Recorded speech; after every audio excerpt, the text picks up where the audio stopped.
Hello, everyone. This is Venkatesh, your host for the podcast Leading Self and Others. Today, we have a special guest again. She is someone, after years of half written blog posts, book ideas, and no action, she started writing and sharing ideas on Twitter focused on creator mindset and personal growth. Now, she helps creators get clarity, set goals, and take action. Her book, The Creator's Guide to Overcome Imposter Syndrome, will be released in early 22. So let us welcome none other than Miss Samantha Demers. Yes, Samantha, I'm so happy to meet you today, and I'm sure my listeners also would be happy to meet you through this podcast. And first of all, welcome to you. Thank you so much for having me, Venkatesh. Great. So, what is your story, Miss Samantha? How did you grown up, and what were you doing in the past, and what are you up to? Yeah, so I'm from Canada. I grew up in Ottawa in the capital. My parents are from Montreal, but we grew up in Ottawa. And because I was in the capital, I got a job pretty young, like in my early 20s, with the House of Commons Canada. I worked there for 11 or 12 years, eventually getting to a place where I had what I thought was my dream job as an event coordinator. Most of my career I was an admin assistant. I gave tests. I helped out in a lot of different departments. But finally, I got my dream job. And I did that job for 18 months. I got burnt out. I realized it wasn't my dream after all. And then I decided when I went on some sick leave for my burnout to recover that I didn't want to keep spending my life working towards this dream that was my dream before, and I was reaching everything that I wanted, but I didn't want to put off my dreams and just wait till I retired before doing something that I would love with my life. And so I decided to quit my job about 4 years ago, and I do online marketing with my husband now. And in that time, I also wanted to start writing and sharing my ideas and sharing my thoughts about personal development, about growth and goal setting. And I had a lot of half-written blog posts. I had ideas for books and outlines, and I never did any of it. I just wrote them and then was so scared to publish anything that I just didn't for about 4 years. So around March, I finally decided I need to start taking action. I have to stop waiting for the right time or when it feels all clear and perfect. So I joined Ship 30 for 30, which is a 30-day challenge that is run on Twitter where you write 30 short essays 30 days. The objective of doing that is to help you get past your fears, to not over-edit because you have to put out something every day, and just to keep sharing and get used to writing quickly. And so because I started that and did that challenge and got through it and I did all 30 days, it really has changed my trajectory in the past 6 or 7 months so that now I'm writing a book, I host Twitter Spaces, I'm invited to speak on podcasts like yours, because I've actually taken action through doing these little goals and getting things moving. Yeah, I agree. So, yes, you seem to be a self-driven person, and you are inspired by something. What is that? I am a self-driven person. I've been like that since I was pretty young. I think part of it is probably my personality, and also ever since I was young, I would always look at people and figured that, well, if they made mistakes, how can I learn from them? So even as a young teenager, I would hear adults say, oh, I wasted so much time partying, I wish I never did that.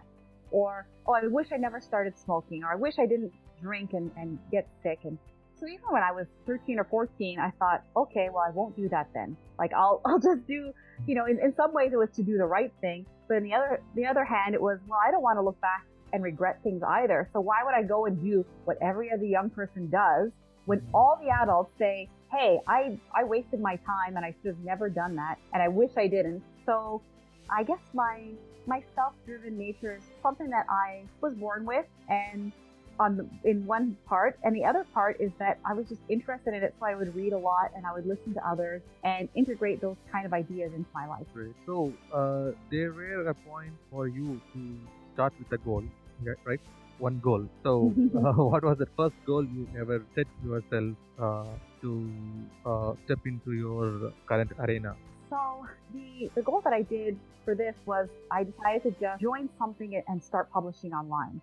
I did on Twitter because I was on Instagram, but I had all my friends and family there, and I would be shy to share my ideas. So I was happy that it was on Twitter. I didn't really have too many followers, and they were followers from years ago. So I thought it was the perfect place to start taking some action and to just publish things somewhere to practice.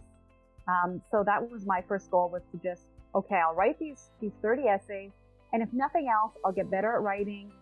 Maybe I'll meet a few people, and also I'll get over my fear of publishing and just see, do I even like writing? Because I'm doing this small goal. It's not forever. It's just a short time. And then at the end, I can reevaluate what I want to do next. So it is obvious that setting a goal is easier than taking action towards it. That's true. Why do people need to set goals actually? What is that need we have? Because we all have so many desires, right? There is no single person would say that I don't have any desire in my life. I have lots of desires to do. But if you ask people, there are people who would say that I do not want to set goals. I don't have any goals.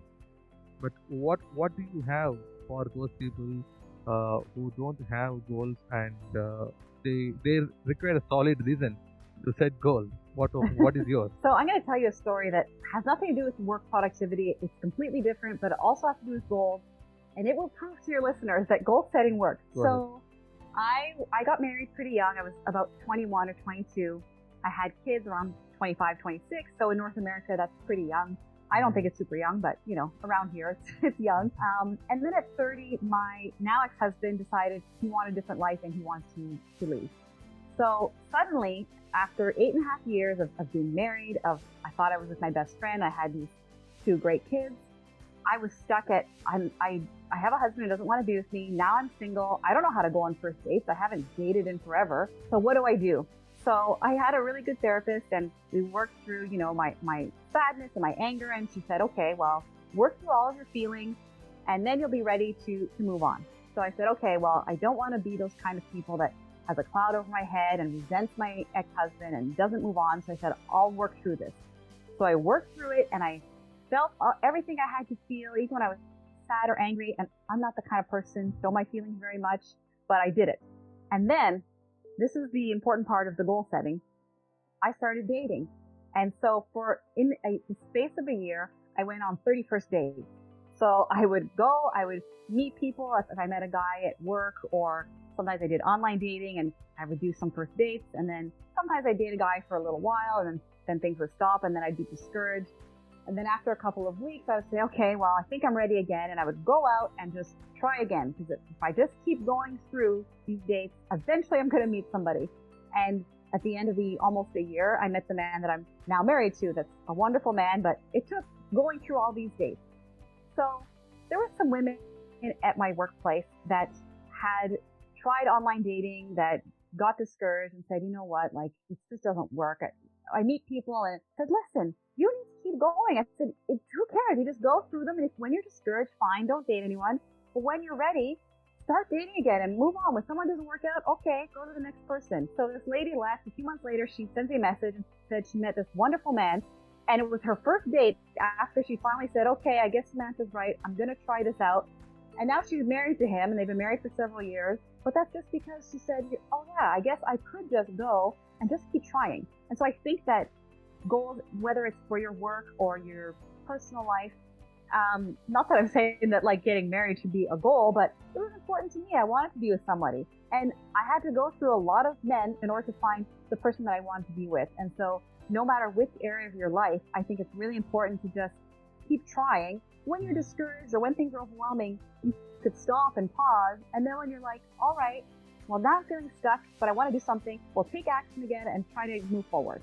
So you have a reason to wake up when you have a goal.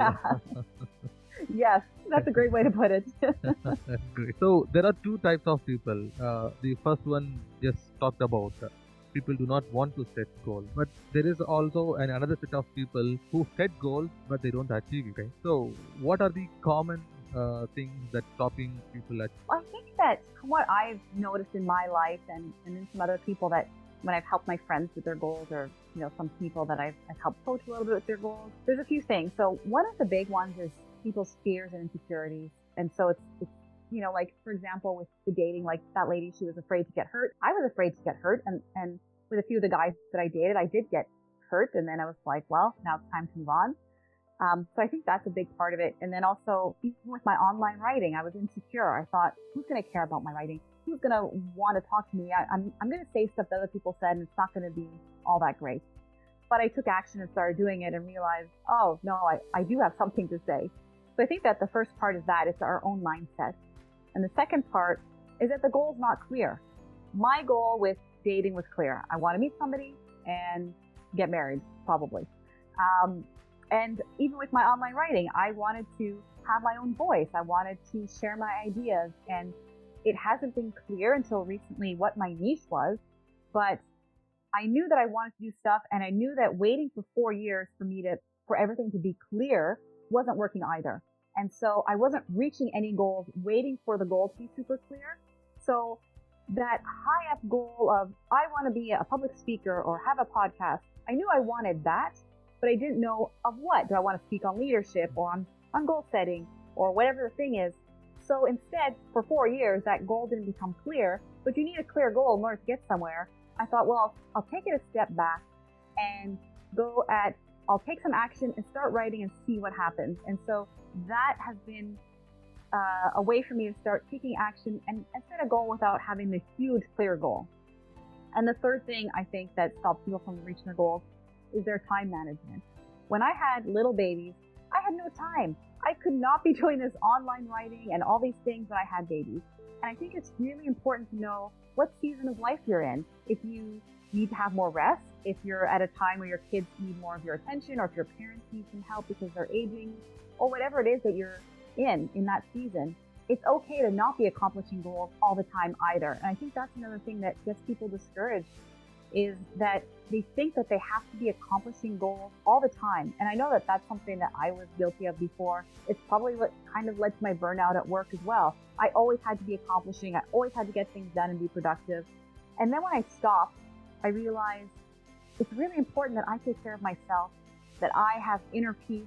And so now I try to balance, I set goals, but I also let life take me where it's taking me. So right now, if I got really busy with my business with my husband, well, I'll step back into my online writing, but I'll still continue some things that just make the goal smaller. And if something happened where my kids needed more attention, then I would just readjust so that I could have that inner peace and balance the inner peace side, but then the outside and reaching goals, because I think they're both important. Priorities do matter a lot. Yeah. So, and also, it's a question of need versus want. Yeah, that's true too.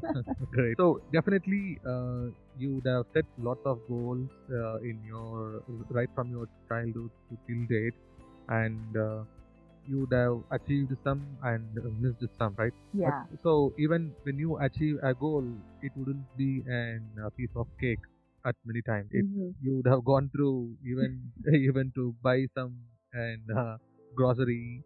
So you set small goals to bigger goals, but each and every goal has its own sizes of challenges, right? So Yeah. you would have gone through, I'm sure, some unhappiness and definitely some frustrated moments. How did you deal with those frustrated moments while you are not able to achieve that? And how did you overcome them? Yeah, so I think that a big part of what's helped me a lot in those times is recognizing, like I was mentioning a few minutes ago, about the seasons of life and what I'm in. And also, I have a really good spiritual teacher, and so she would help me a lot to look inside to see, why am I frustrated right now?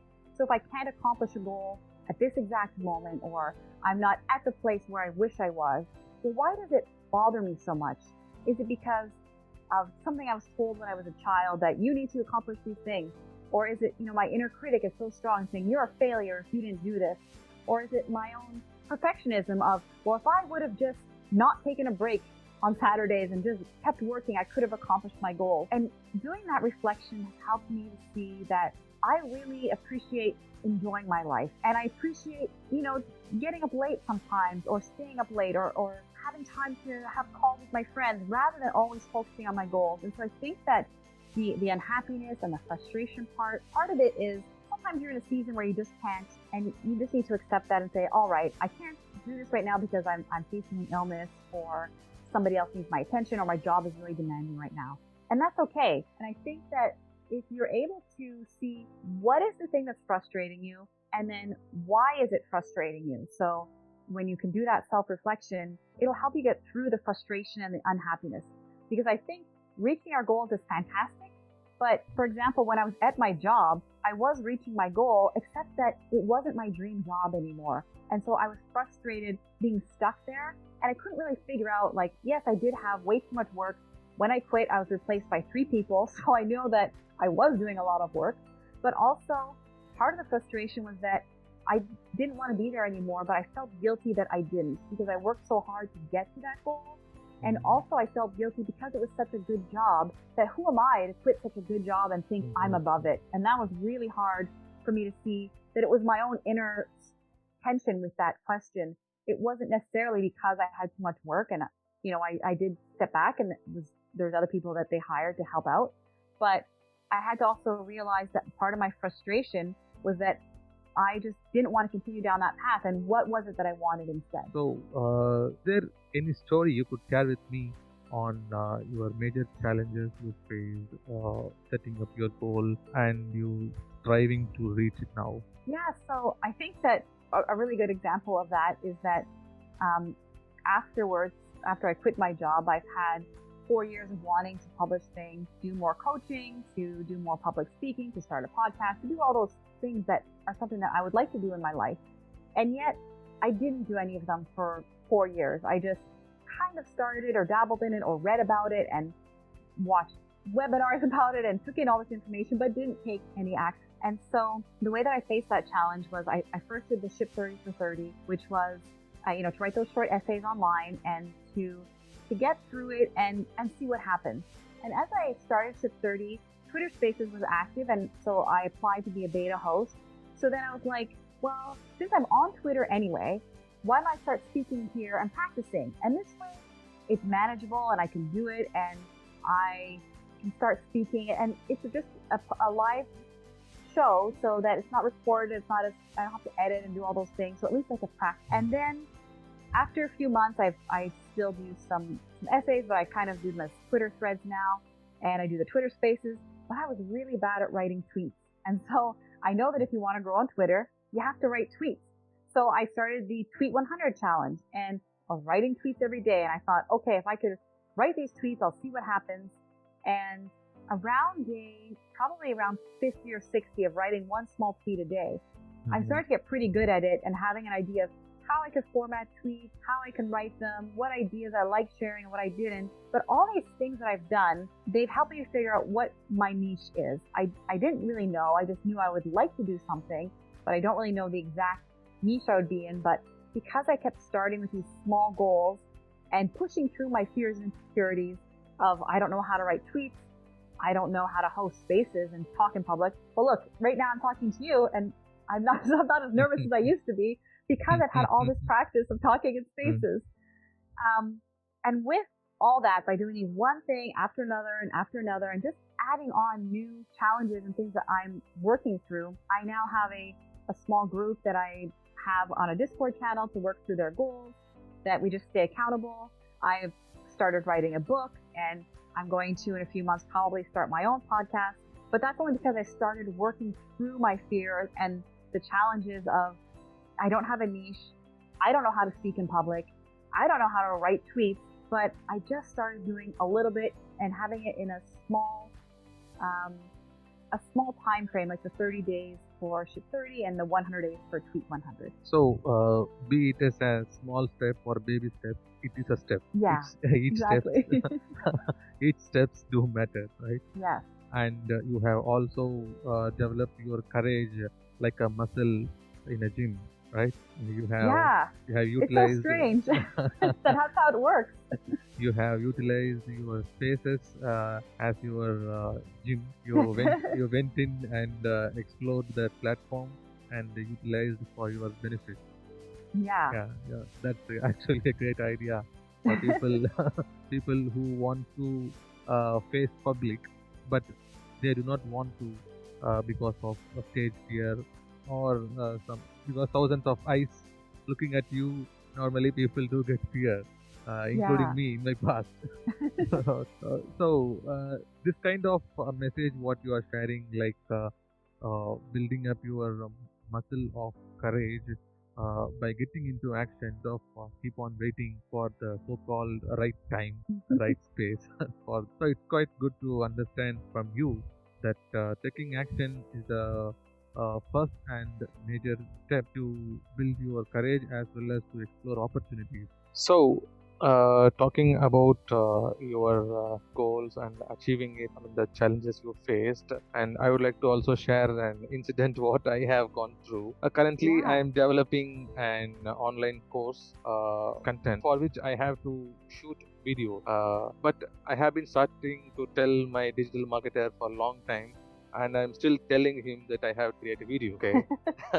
But we have to create the content and upload it in our platform. So we were discussing on the subscription of the platform. But the digital marketer was advising me first get subscribed with this platform, then only you will be forced to start taking videos. Otherwise, Oh, yeah. otherwise you will take your own time, and the time Yes. will never come. I will also waiting for it. So you first get the, get the subscription ready, then that will force you to start taking the video. So it is Yeah. like some push we require.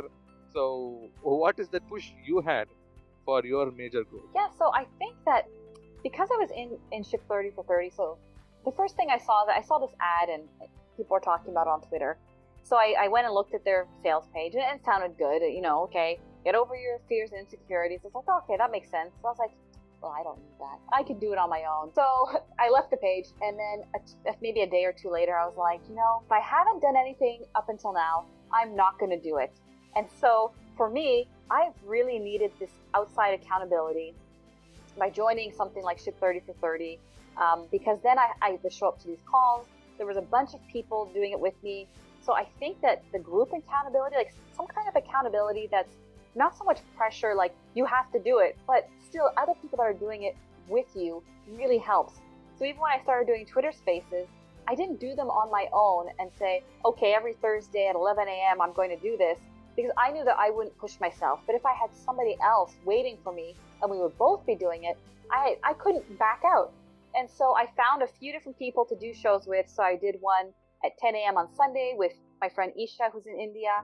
And then I did one on Fridays with my friend Jeff, who's in the US. And so we did a show together. And then I started another one on Tuesdays with my friend Nat. And we all had different themes. And so I just kind of discussed with them what they wanted the theme to be. But then I would show up. And another thing that really helped was having a time limit on it. Like the Ship 30 for 30 was only 30 days.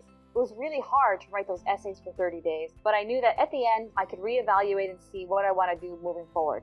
There's a few people I know that write essays all the time and continue, but a lot of people stop and then write a little bit less often. But we're in the habit of writing, and we know that we can do it.